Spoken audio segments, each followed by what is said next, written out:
Olá pessoal, vamos começar aqui mais um Alma Livre Cast, o seu podcast de espiritualidade universalista independente.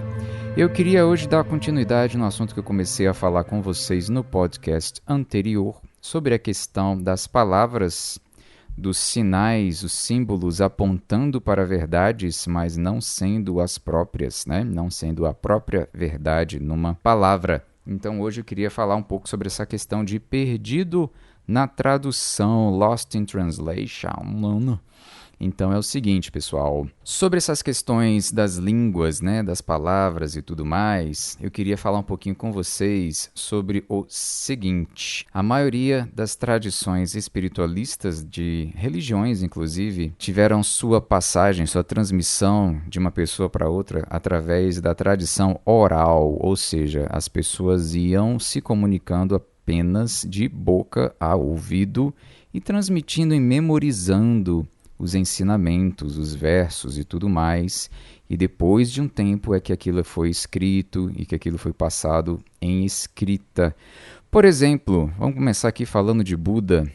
Buda, 2.500 anos atrás, ali nascido no Nepal, depois ali viajando pela Índia, teve a sua iluminação e depois começou a transmitir os seus conhecimentos, a ensinar com a tradição oral e mais de 500 anos, em torno de 500 anos depois de que Buda já tinha falecido e tudo mais, é que seus discípulos, seus seguidores começaram a colocar em papel, começaram a escrever, em papel não, em papiro, de repente, né?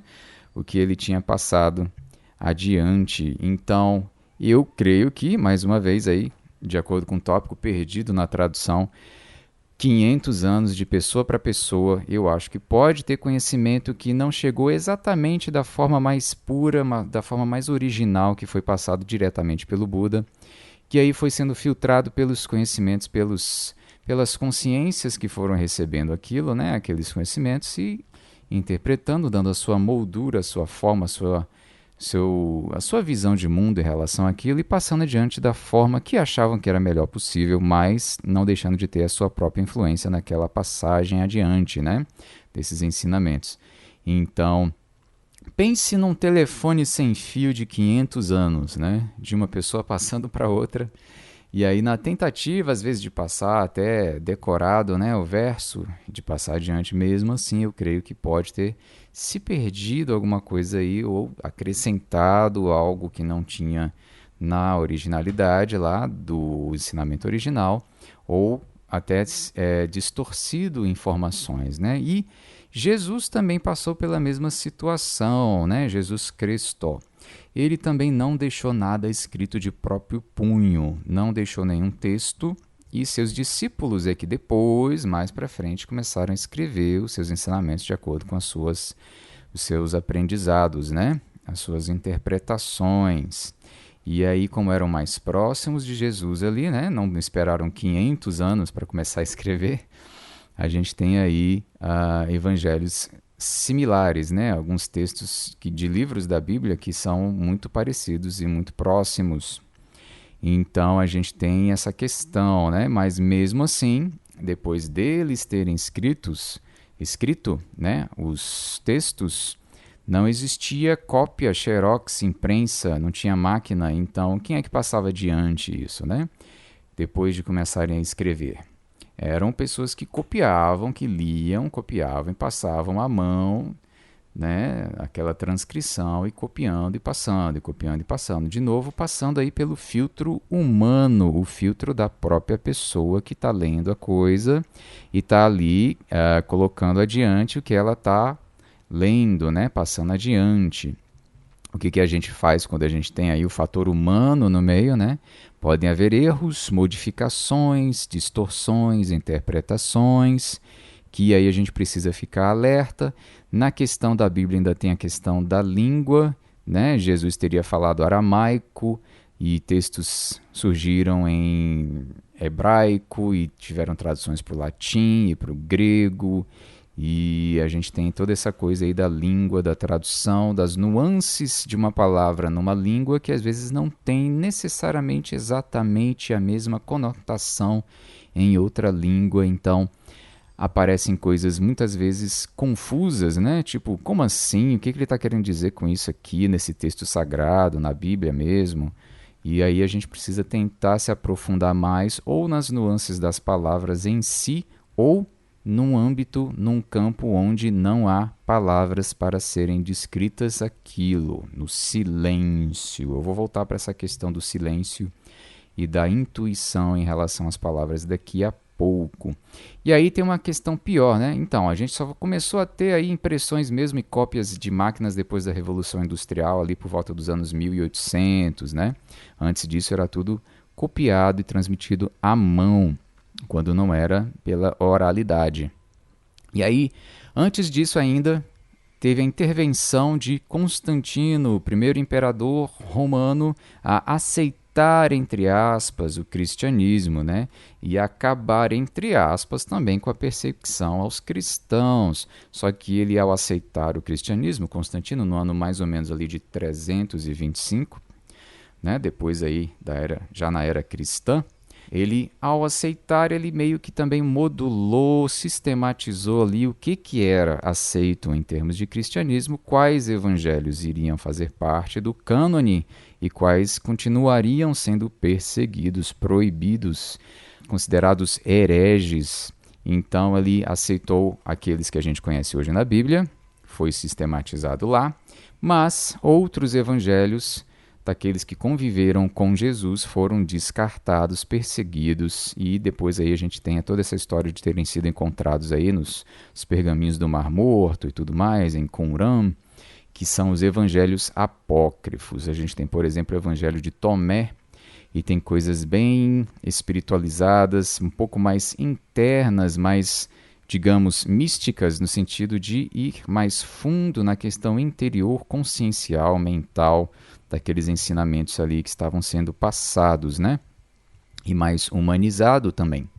E foram deixados de lado também, né? Foram sistematizados para fora do cânone, se tornaram apócrifos. E aí, então, a gente tem essa questão complicada aí da língua, dos textos, da tradução, das nuances e tudo mais. E vem uma questão, né? Por que Buda, por que Jesus não deixaram, os dois não deixaram nada escrito de próprio punho, da sua própria ideia diretamente? Por que será? Para tentar falar disso, eu vou falar um pouquinho de Lao Tzu, né? Lao Tse, ali na área da China, 2.600 anos atrás, também, mais ou menos, né? E ele, no taoísmo, ele é um grande nome do taoísmo. Ele, como grande mestre de sua época, também não ia deixar nada escrito, porém, o imperador da China da época, quando Lao Tzu resolveu fazer suas viagens e estavam percebendo que ele estava começando a fazer sua jornada porque ele estava próximo de falecer, próximo de deixar a terra, né? Próximo de morrer. E o imperador percebeu que ele estava indo embora nesse sentido e avisou os guardas nas fronteiras, nas saídas das cidades do país, caso eles vissem Lao Tzu, que prendessem ele e que só deixassem ele seguir depois dele ter escrito um livro com seus conhecimentos em relação ao taoísmo. Então, ele foi preso, um desses guardas realmente o reconheceu, não permitiu que ele continuasse em sua viagem e ele foi comandado, né? Foi aí invocado para que escrevesse o que ele tinha aprendido em relação ao Tao. E aí o que ele fez então? Já que eu tenho que escrever, vou começar escrevendo sobre a impossibilidade de se colocar em palavras o Tao. A primeira coisa que ele escreve, o primeiro verso que abre o Tao Te Ching, que foi o livro que ele escreveu, é: o Tao, o verdadeiro Tao, não pode ser descrito em palavras. Aquilo que pode ser descrito em palavras não é exatamente a verdadeira natureza do Tao. Dito isto, ele começa a escrever então o livro com os seus conhecimentos. Ou seja, ele também não queria deixar escrito em palavra, em sistematização de linguagem, aqueles conhecimentos que no fundo, estão além das palavras, além da linguagem, além da nossa tradução da realidade em símbolos, em sistema de linguagem de comunicação.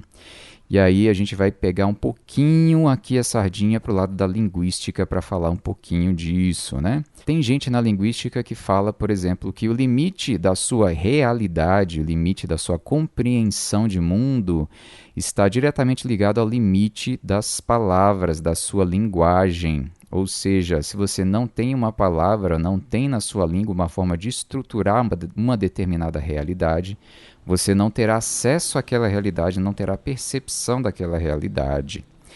E isso é muito interessante porque, na verdade, isso aí é uma via dupla, né? É uma via de dois sentidos, porque muitas vezes a gente tem uma invenção de palavras novas para conseguir lidar com uma realidade com a qual a gente está lidando. Então a gente gera palavras, cria palavras, neologismos para conseguir estruturar e comunicar aquela percepção que a gente está tendo e conseguir compartilhar e lidar melhor com a realidade em grupo, através da comunicação.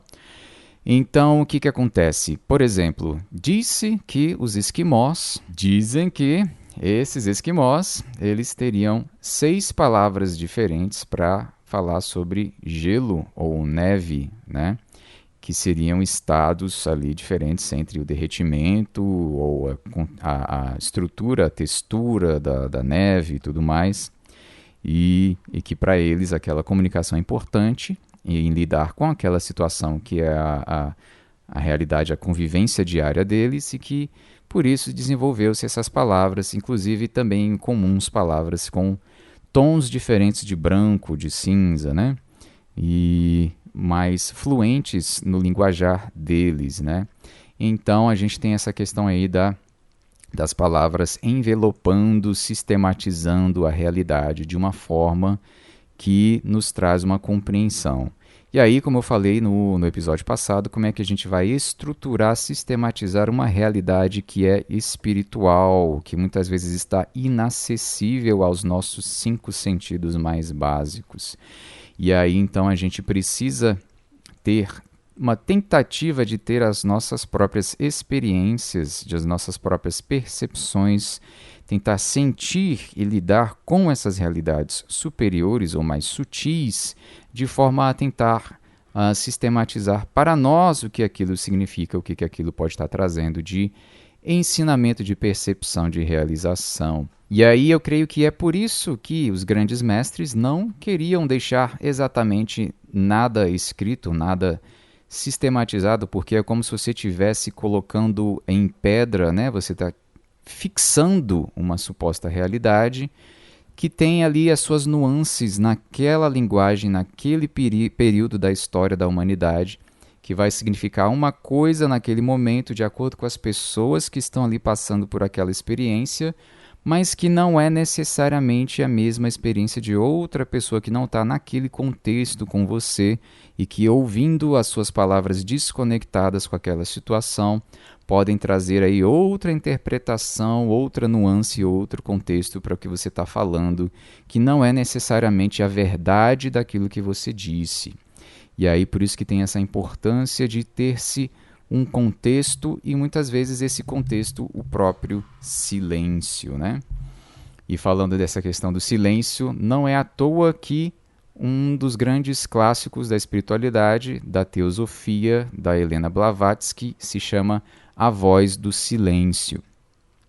Blavatsky bebeu muito na fonte aí dos orientalistas, né? Do budismo, do taoísmo, do hinduísmo, bastante, né? E trouxe muito essa questão. E falando um pouco sobre essa questão também, novamente, do orientalismo, a gente tem aí uma historinha sobre Buda, que disse o seguinte: conta-se a seguinte história, que Buda estava atendendo os seus seguidores, tirando dúvidas, né? E aí, do lado dele tinha lá o seu seguidor fiel, Ananda, e então os consulentes, né, aqueles que eram atendidos, chegavam até ele e perguntavam. E disse que um deles chegou e perguntou: Deus existe? E que Buda teria respondido: sim, claro, é lógico que Deus existe, com certeza, por que não? E aí chegou um outro e fez a mesma pergunta: Deus existe? E disse que Buda teria respondido: não, de jeito nenhum, de forma alguma, impossível, não. E aí uma terceira pessoa teria chegado e teria perguntado para ele: Deus existe? Do que Buda somente silenciou, fechou os olhos, entrou em meditação, e a pessoa que havia perguntado também tinha feito o mesmo. E, após algum momento de silêncio entre os dois em meditação, o discípulo que havia perguntado simplesmente disse obrigado pela resposta e se retirou. Ananda, intrigado com aquela situação toda de 3 perguntas iguais, aparentemente idênticas, com 3 respostas totalmente diferentes, ou talvez 2 respostas diferentes e uma não resposta, foi indagar com Buda: como assim, né? Como é que se diz para um que Deus existe, para outro que não existe, para outro você simplesmente não disse nada? Que história é essa? E aí Buda teria explicado que nessa questão, nessa situação, o primeiro que perguntou se Deus existe, na verdade, na sua frase estava implícito que ele não acreditava de forma alguma na existência de Deus, que o seu sistema de compreensão da realidade de mundo, de vida, era uma compreensão da não existência dessa entidade superior maior chamada Deus, e que a intenção de Buda era justamente tentar quebrar essa sistematização fixa mental dessa pessoa em relação à possibilidade da existência de Deus. Já o outro foi justamente o contrário. O outro já tinha uma convicção fixa também sobre a natureza de Deus, sobre quem era Deus, sobre a existência de Deus, e já estava muito bem pautado nas suas crenças, né? E aí a intenção de Buda, mais uma vez, foi de questionar, de quebrar essa compreensão supostamente já definitiva sobre a existência de Deus, para gerar reflexão mais uma vez sobre a possibilidade de interpretação da existência divina, né? O que seria essa divindade. E aí o terceiro disse, então, Buda disse que entendeu a intenção desse terceiro, que era realmente de investigar a natureza divina profundamente e não simplesmente confirmar as suas próprias percepções. Os 2 primeiros queriam simplesmente ter a confirmação daquilo que eles já achavam que já era o certo, que já acreditavam, né? Já o terceiro não, o terceiro estava com a atitude de abertura, de realmente tentar compreender, de tentar apreender uma realidade que é mais difícil de ser apreendida, no caso, Deus. E aí, então, Buda simplesmente silenciou, mostrando que esta compreensão da divindade é algo que não se pode ser colocado em palavras, que a natureza divina, a natureza de Deus, a existência dessa consciência cósmica é algo que ainda é inalcançável, que está além da nossa lógica, do nosso raciocínio lógico, da nossa compreensão intelectual sobre essa possível existência onisciente, onipresente de Deus, né? Então, disse que essa foi a resposta e compreendida pelo discípulo de que há coisas que a gente não... que só o silêncio pode ajudar a gente a se aproximar daquela verdade, daquela percepção. O Alan Watts coloca muito isso também, né? Quando ele fala do orientalismo, e ele coloca que a realidade não é necessariamente o que você fala sobre espiritualidade. A realidade não é necessariamente o que você fala sobre o materialismo, a materialidade. A realidade é simplesmente o que é, e nós não vamos dar palavras para ela. Ela é a sua percepção. E aí, nesse processo de percepção, mais uma vez a gente cai novamente naquela questão de que as pessoas precisam ter as suas experiências, né? Precisam ter a sua forma de lidar com a realidade, com a vida, que é algo sutil, que é algo muito subjetivo, muitas vezes, a experiência de cada pessoa, que vai, então, sistematizando a sua compreensão da realidade externa.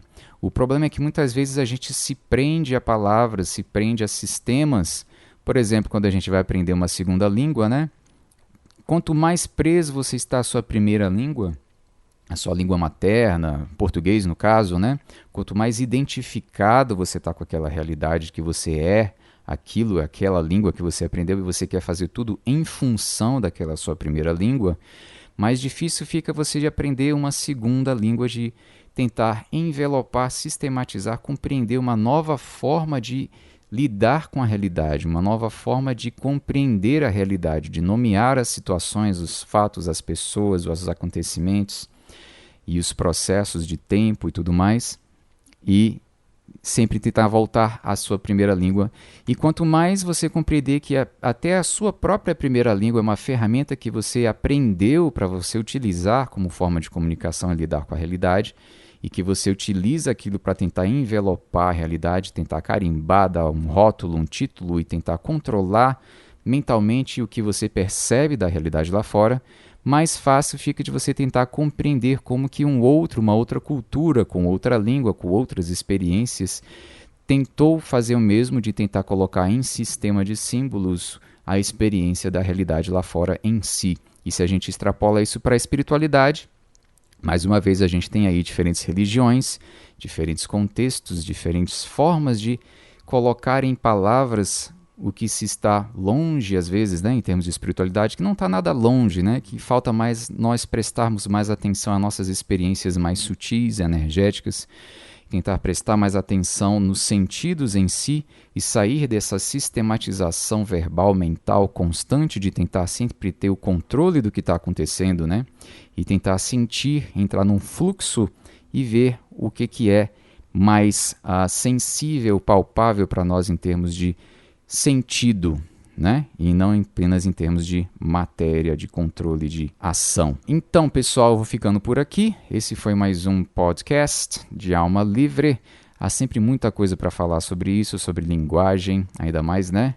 Que aqui está falando com vocês um professor de inglês, aí que a minha área foi letras em inglês, linguística e tudo mais na faculdade. Então, é muito interessante essa questão de sair da Matrix. Também significa você compreender como que a sua linguagem está modulando a sua percepção de mundo, né?